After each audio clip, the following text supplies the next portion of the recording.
Olá pessoal, tudo bem? Hoje nós vamos falar sobre o planejamento de auditoria. Tá? De acordo com a NBCTA 300, o planejamento ele consiste, pessoal, em como o auditor irá executar seus trabalhos de auditoria. E o planejamento ele é um processo contínuo, ou seja, ele se inicia ao término da outra auditoria. Tá? Então, caso seja a mesma empresa de auditoria que vai fazer a auditoria na empresa, ela, ao término da auditoria, ela já deve estar pensando no próximo planejamento, ou seja, se preocupando sobre as recomendações, sobre as falhas encontradas. Então, o planejamento, o auditor ele vai trabalhar toda a parte da organização, vai ter esta conversa com a administração da empresa sobre quais os principais pontos que serão abordados, sobre a sua equipe de trabalho. Então, o trabalho de auditoria ele é um processo contínuo, tá? Então, quando a equipe de auditoria entra em campo, o trabalho continua, o planejamento da auditoria continua, ou seja, aí vai se trabalhar os achados de auditoria, vai se verificar distorções, se elas são relevantes, se elas não são relevantes. Então tudo isso consiste no planejamento, tá?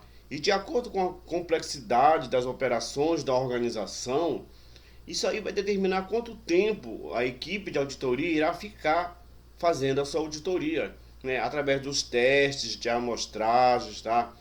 Através da população da amostra. Então, tudo isso são características que compõem o planejamento de auditoria. Aí nós temos que pensar, tá? Essa equipe de auditoria, como é que ela tem que ser composta? Pessoal, a equipe de auditoria, ela tem que ser pessoas com conhecimento técnico específico, tá? Tem que ser especialistas, tá? Porque eles vão conduzir ao auditor, que é o responsável, o chefe da equipe, a emitir uma opinião. E esta opinião, ela tem que ser de acordo com as evidências encontradas, com os achados de auditoria. Então nós não podemos pensar em uma auditoria sem um planejamento. Aí vocês devem estar se perguntando: esse planejamento ele é flexível? Sim, com certeza, né? Porque de acordo com a condução dos trabalhos de auditoria, pode aparecer situações que não estavam no planejamento. E estas situações elas podem ser alteradas. Então o planejamento de auditoria ele sofre sim alterações, né, no decorrer do desempenho da equipe de trabalho, justamente porque pode sofrer essas consequências, tá? Pode aparecer uma distorção que seja relevante, pode aparecer algo que possa realmente causar um impacto, né, para mudar a opinião lá dos acionistas. Então, essas distorções elas têm que ser listadas no planejamento de auditoria. Por isso que ele é um processo contínuo, né? Por isso que ela tem que ser observada durante a condução do seu trabalho. E ela não pode disfarçar por erros desapercebidos, tá? Quando a gente começa a falar em risco de auditorias, que é uma outra etapa, né, durante o trabalho de auditoria, ou seja, aí nós vamos ter dois tipos de riscos, pessoal. O risco de detecção, tá? E o risco inerente. O risco de detecção está o quê? Está relacionado ao trabalho do auditor, tá? Porque, pessoal, o risco de auditoria é aquilo que é a opinião do auditor que pode ser colocada lá no seu parecer de forma errônea, de forma inadequada, ou seja, uma distorção relevante e ele não exatamente se atentou. Detectou, mas não se atentou que aquela detecção podia ser relevante, aquela distorção. O que é distorção? É algo que poderia estar correto e não está, ou seja, as informações estão distorcidas. Então, tudo isso durante o planejamento da auditoria, pessoal, o auditor tem que estar bem atento quanto a isto. Porque senão ele vai emitir uma opinião inadequada. Ele vai emitir um parecer que realmente não condiz com a realidade da empresa.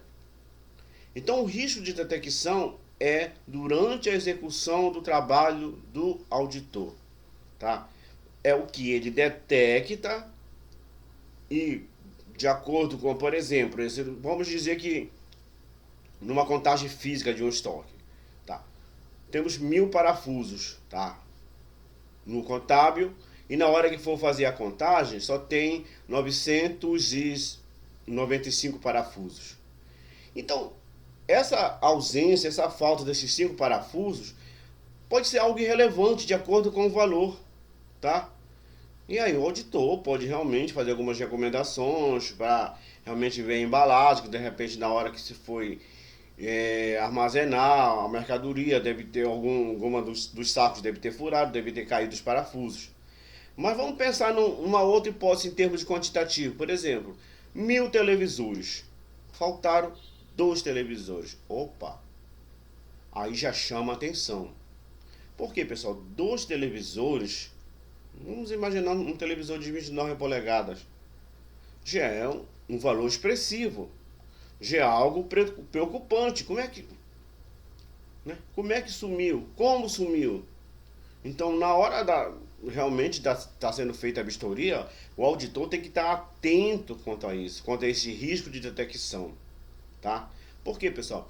É durante o trabalho de execução de auditoria. Então, o risco de auditoria é aquele risco que o auditor corre, né, de omitir uma opinião que não condiz com a realidade dos trabalhos realizados.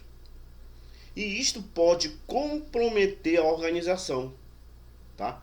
Isso pode comprometer, tá? Um outro risco é o risco inerente. Vamos supor que o risco inerente ele está o quê? É algo que ocorre antes dos trabalhos de auditoria. É algo que é inerente à atividade da empresa. Por exemplo, vamos pegar um exemplo de um profissional, um eletricista. Um eletricista, ele corre risco todos os dias na execução do seu trabalho. Se ele não tomar cuidado na utilização dos EPIs, né, exatamente tomar todas as precauções na hora que estiver executando o seu trabalho, pode correr o risco de morrer eletrificado. Isso pode acontecer. Então o risco inerente é aquele risco que já existe de acordo com a peculiaridade da empresa. Ele já existe, por exemplo, uma transportadora.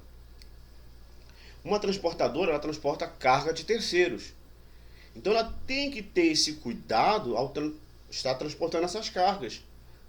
Tem que ter no mínimo seguro de cobertura das cargas. Por quê? Vamos imaginar que seja produtos perecíveis. E ela chega numa determinada BR e essa BR esteja interditada. A carga vai ficar parada. Pode aprotecer o produto. Né? Então, pessoal, são essas coisas mesmo. Uma companhia aérea, ela tem constantemente riscos inerentes. Então, pessoal, os riscos eles são de responsabilidade da administração, não é do auditor. O auditor apenas vai trabalhar em cima disso. A responsabilidade dos riscos é da administração. O auditor ele tem que ter essa precaução, esse cuidado com os achados de auditoria, ou seja, o que ele está achando durante a condução dos trabalhos de auditoria. Ele tem que ter esse cuidado, tá? Que é para ele realmente, na hora que ele encontrar uma distorção e que ela seja relevante, que ele possa considerar aquilo como algo que pode mudar a opinião dos acionistas da empresa. E pode até afastá-los, né? Porque no momento que você está investindo o seu capital naquela empresa, você supõe que ela esteja toda correta, né? Você supõe que ela está dando bons resultados, que os seus resultados são excelentes, tá? Então a auditoria, né, ela vem o que? Ela vem verificar se as demonstrações contábeis estão atendendo às normas, né? Se está dentro dos padrões das convenções contábeis, né? Então o auditor ele vai trabalhar em cima disso, né? Ele vai trabalhar as demonstrações contábeis, a sua equipe de auditoria, ou seja, os especialistas de auditoria vão trabalhar isso. Então ele tem que estar preparado para que isso realmente não atrapalhe o seu trabalho, tá? Para que ele não possa vir emitir uma opinião distorcida, ou seja, como assim uma opinião equivocada, né? Daquilo que ele está encontrando nos trabalhos de auditoria, tá? Então, o planejamento de auditoria, só recapitulando, é um planejamento, é algo contínuo, tá? Ele nunca termina ao término da auditoria, tá? Ele sempre está se renovando, ou seja, se for o auditor que for auditar a mesma empresa no próximo exercício, ele já tem que estar preocupado com que ele é auditor. Ele já tem que estar se planejando para o próximo trabalho de campo com a sua equipe. Tá, pessoal? Então, no nosso próximo encontro, a gente aborda mais detalhes sobre a auditoria, sobre os processos de auditoria, sobre o risco de controle, tá? Que é exatamente que envolve o controle interno, tá? A gente dá mais uma uma abordagem sobre risco de controle. Hoje nós vimos o risco de detecção, tá? Um grande abraço e até o nosso próximo encontro.